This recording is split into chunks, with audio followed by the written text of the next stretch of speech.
के तपाईँ अरू मानिसहरूको अगाडि कसैले तपाईँलाई हेप्न नसक्ने बन्न चाहनुहुन्छ?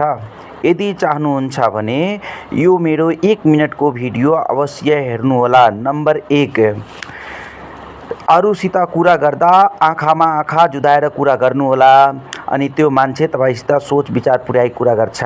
नम्बर 2, आफ्नो कमी कमजोरी अरूलाई महसुस गर्न नदिनुहोला। यदि कमी कमजोरी महसुस गर्यो भने त्यसैलाई पोइन्ट मानी तपाईमाथि हेपाहाट चालु गर्दछ। नम्बर 3, कुरा गर्ने क्रममा आफू कम बोल्नुहोला र सोच विचार पुर्याएर बोल्नुहोला। नम्बर 4, आफ्नो रहन सहनमा सुधार गर्नुहोला। शरीरमा धेरै टैटूहरूको उपयोग नगर्नुहोला। कपाल छोटो काट्नुहोला।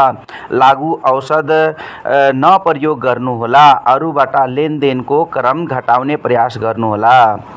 ल, यति गरेपछि तपाईँ आफैमा परिवर्तन भएको महसुस गर्नुहुनेछ।